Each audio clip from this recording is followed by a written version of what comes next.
and we start the session with Maryellen's presentation. So Maryellen, please, over to you.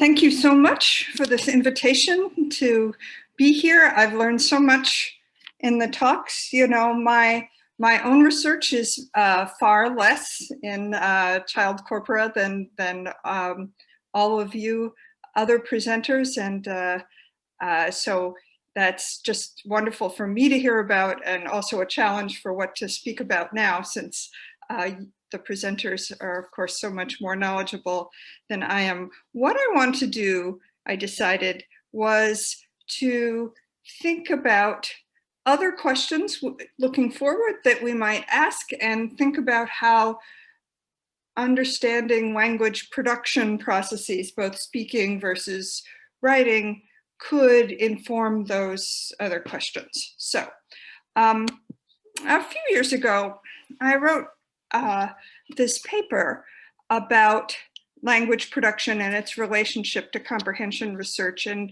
a major component of that paper was the theme that producers are really in control. They are the ones who are controlling the statistical regularities and the input for the comprehender.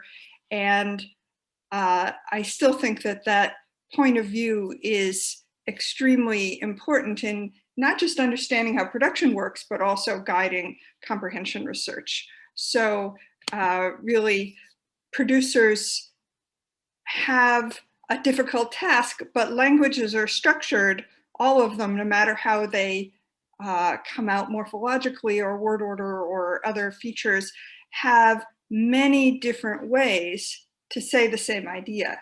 And the choices, unconscious usually, choices that producers make really serve the producer's needs more than we might think. And the language comprehension processes are responding to the statistical regularities that the producers have created for us. And the way comprehension works, including, I would say, reading development, works the way it does because the statistics of the language input has been shaped in large part, by the producer's needs. And so because of this, thinking about production and the production process does, I think, benefit comprehension research, because seeing the links gives you ideas about what you can study, even if what your primary interest is just comprehension. So the questions I'm going to talk about today, some of which are a little redundant with things other people have said, are: why do child-directed text and speech differ? And I want to focus a little bit on the production reasons why, and then the implications for the corpus analyses. In particular, the context of the conversation and the demands of speaking and writing are quite different. The goals, actually, of speaking and writing are remarkably different. And because the context, the computational demands, and the goals are different, those are the eventual reasons why the texts, and therefore the corpora, the text and speech, and then the corpora, are themselves different.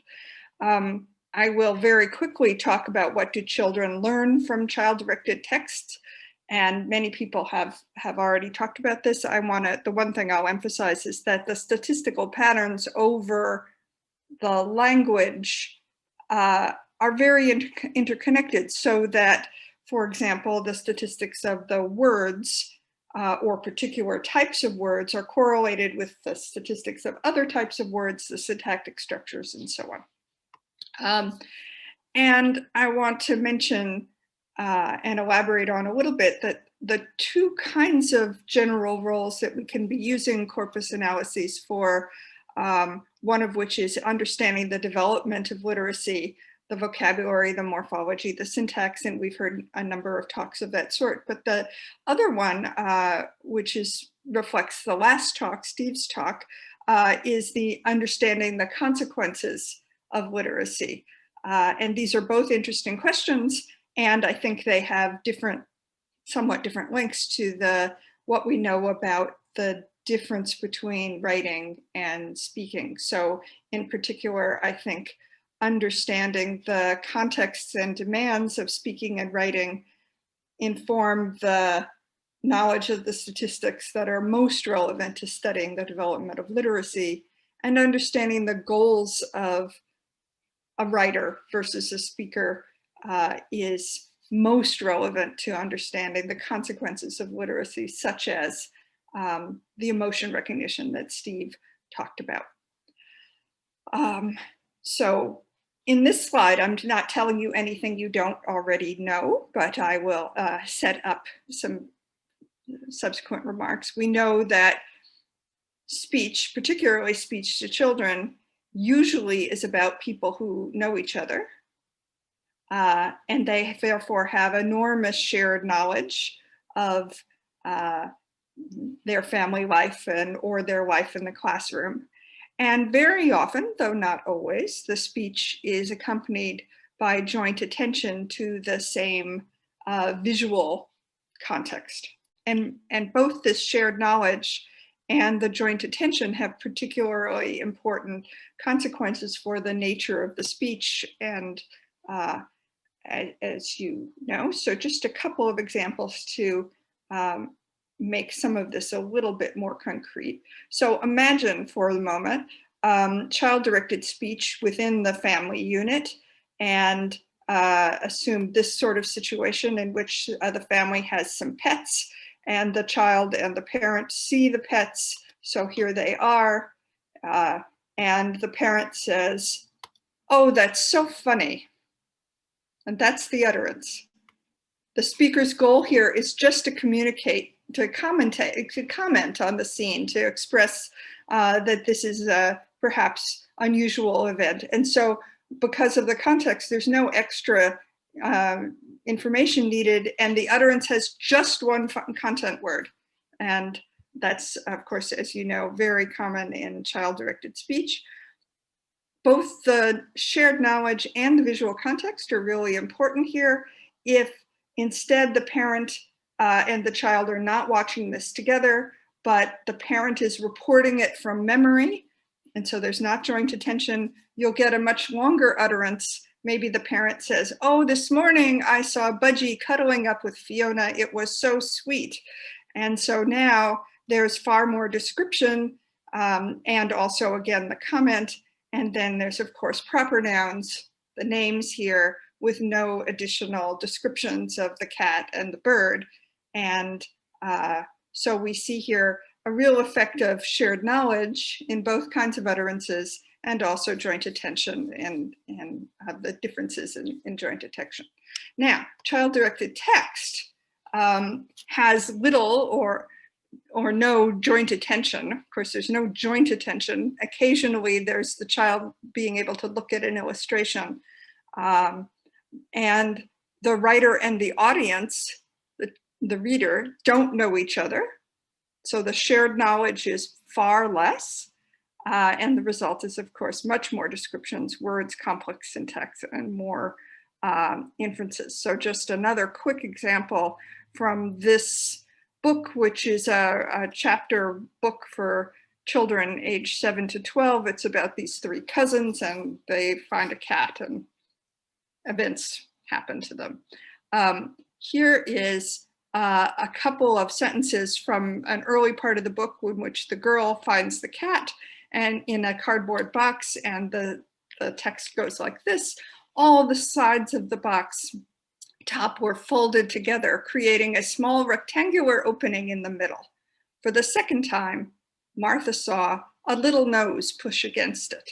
So obviously this is enormously different from the cat descriptions of the child-directed speech. And I want to emphasize in only these two sentences what an enormous number of differences there are, including in things that I think that are so far understudied in corpus analyses, if I understand the literature, which I may not.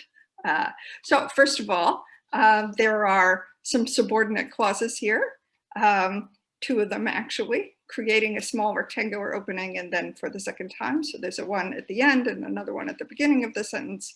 There's also really quite complex co-reference, even in just in these two sentences. And I would love to learn if there's more work about the co-reference or the processing that children have to start doing when they start encountering text. So there's three of them I wanted to show you. The first one is, what is the referent or antecedent of what's doing the creating here? What is creating is all the sides of the box being folded up on top, the event of this folding, which is not actually literally in the text. And so relating this verb to its antecedent is quite a complex relationship that the child has to do. The next one is in the middle. Is it in the middle of the box, the opening? It is the middle of the box top. It's the opening in the middle of the box top. Again, that's not a really simple analysis like where mommy and she are related in some very close situation that happens in child-directed speech. And the third one is, what is the meaning of it here? Martha saw a little nose push against it. Well, it's not in the first, it's not in the same sentence, it's back in the previous sentence. Is it pushing against the opening or pushing against the box top or both of them? Again, all much more complex in even this two-sentence little description here. There's also some rather complex inference and time shifting here. So the book is written in the past tense, and this part, for the second time, is referring to even more farther back in the past. And the child who's reading the book has to understand that while we're talking about the nose pushing against the box right now, it must have happened again earlier than this description. So there's many complex cognitive processes that are going on here, even in these two sentences. And corpus analyses could be really useful there. Of course, this is a description of events. And the last time, earlier when I was talking about the child-directed speech, that's a conversation. But even dialogue in books is not like child-directed speech. So when characters are talking to each other. In this case, the author is writing about two characters, the cat and the bird, and they don't know each other. The question is, will they ever be friends? And because the characters don't know each other and there's no shared knowledge and it's text, there's quite elaborate use of not proper nouns, but also common nouns, complex syntax, and so forth. And of course, the author has a goal, because it's a picture book, of conveying a lot of information with relatively few words, because that's how picture books tend to work. And so many things are packed into the sentences, resulting in syntactic complexity. So just here, oops, sorry, I've had a animation error here. You're blocking some of the picture here, but the bird is speaking here in white, and the bird says, "I know the highest tree for a cat to get stuck in." And this tree is very tall, says the cat, and I know the best car for a cat to hide under. And the cat says, "I agree, this is a fantastic car to hide under." If we look at this particular sentence here, what you see is that it is enormously syntactically complex. There's a sentence, there's a verb phrase, there's a prepositional phrase afterwards. Inside the prepositional phrase is a whole other sentence. You don't have to know the syntax of this notation to know that the "for a cat to hide under" is a sentence embedded in it. If you know the syntax of relationships here, the cat is related to the one who's hiding down in the second sentence, and the car is the thing being hidden under. And there's this whole elaborate system here in which a lot of information is being packed in together. And what you're seeing here is that because of the goals of the writer that we mentioned before, the choices of elaborately descriptive words and complex syntax are all interconnected. Both of them stem from the needs of the storytelling, and therefore both of them end up being statistically related in the corpus and are there for researchers to investigate. So, as I said, the goals and needs of the producer shaped the statistics of the text. And I would argue this is important to think about because attention to this can guide the corpus research. The writer's goals, as we said, lead to these statistical patterns, and including not only rich descriptions, but also not things that are not visible, like emotions. And that's where some of the statistics come from Steve's talk.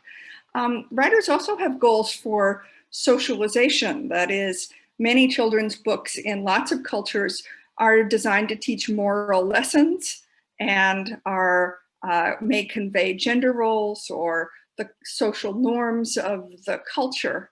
And I want to suggest that those kinds of properties are also statistical regularities of the child's input when the child is reading picture books. And of course, teaching more content knowledge about the culture, but also maybe about animals and lots of things. So the statistics, the goals lead to choices, which lead to statistical patterns. And just briefly, I want to note or ask about, well, what of these statistical patterns, what do young readers learn from texts? And of course, many people have been talking about this today. What I'd like to emphasize, though, is the interconnectedness of all those different levels that we've been talking about. A couple of years ago, Mark Seidenberg and I wrote a paper about the role of experience in reading and other language acquisition. And we tried to write the paper to be accessible to people other than the highest level researchers. So it's aimed at undergraduates and teachers and speech language pathologists, and may be useful to members of your team if they're new to this stuff. And the emphasis in this paper was that, of course, children are good statistical learners. We know that from a lot of work outside of reading, and that the information in the text is interconnected at different levels. And there's a number of examples in this paper about how the words and the syntax are jointly changing over time. And we saw some of this in the talks today. And the children, as far as we can tell, although this isn't definitive, can learn really quite complex statistics given sufficient practice with texts. And that, of course, corpus analyses provide evidence of what it is that's available to learn. So given these two different uses for corpora, investigating reading development and investigating the consequences of being literate, I'm trying to emphasize thinking about the needs of the writer versus the speaker generates hypotheses for corpus analyses, that the writer has different time constraints and different needs, and therefore the corpus or the written language is different from the spoken language, which then can reflect in the corpus analyses. But I'd like to give you a few more examples about the consequences of being literate, which is what Steve talked about in terms of emotion recognition. But I think there's also quite a number of opportunities to ask about these questions as well. And if we think about the goals of the writer, the writer of fiction stories for both children and adults often does enormously reflect emotion information. And there is some data suggesting that in conversation, speakers don't talk about their own emotional states that much. It probably because in speech it comes out in their facial expression or the tone of their voice, and they don't need to say, I am happy or I am angry, because it's coming out in other channels in speech, but the text is very different. And that is why you might see this link between the written language, particularly fiction, and emotion. We could also see places where, as the texts get more complex, the complex knowledge and inferences could be driven by the amount of reading.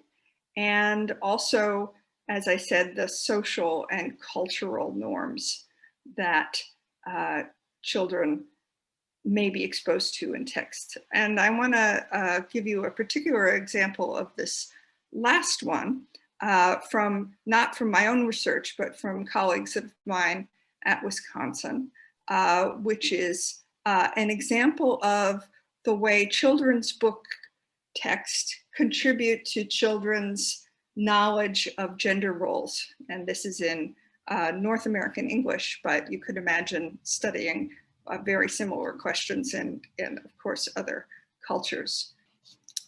So this paper, which is in Press in Psychological Science, asks, what might books be teaching young children about gender? It's an analysis of a corpus of about 250 English language books that are popular in North America. It contains the Montag corpus and the Hudson Cam corpus and some other corpora. And their focus here is on how the language is interconnected. That is, the gender of the main character, the name and the pronouns used for the character's actions, so the gender connected to the verbs that are being used here, the attributes of the character, so the character connected to the verbs, connected to the adjectives, and then the context in which the character is in, so more nouns and adjectives, and the combinations of those can be seen as more than the sum of the parts of just analyses of just what kinds of books in more general terms have female or male characters or so on. So let me show you one of the figures from their slides, from their article that best illustrates this interconnected kind of feature. So what I'll show you here is characteristics of book characters for 4 concepts that in the gender literature outside of language have been said to be quite clearly distinguishing male and females. One of which is that females are often treated as being more good. This one is that females are more associated with the family and less having careers or actions outside the home. This third one is that females are more associated with language and less with science and math. And the fourth one is that females are more associated with creativity and artistic endeavors and less with math and science. So first I'll show you 2 different adult language sources, the English Wikipedia and then adult fiction from the COCA corpus, the same one that Steve mentioned. And what we see here is that, at least in Wikipedia, females are scored as more positive, and the fiction literature, there's no difference between males and females. The females in both corpora here, adult corpora, are more associated with the home and less with careers. There's no difference on this language math dimension. And in Wikipedia, women are associated more with art and less with math. No difference in the adult novels. Now, let's look at the children's picture books in this corpus And what we see is that females are more negative, more negative in children's picture books than in the adult corpora. Maybe this is from evil stepmothers or witches, I'm not sure, but that's what the books to kids are conveying.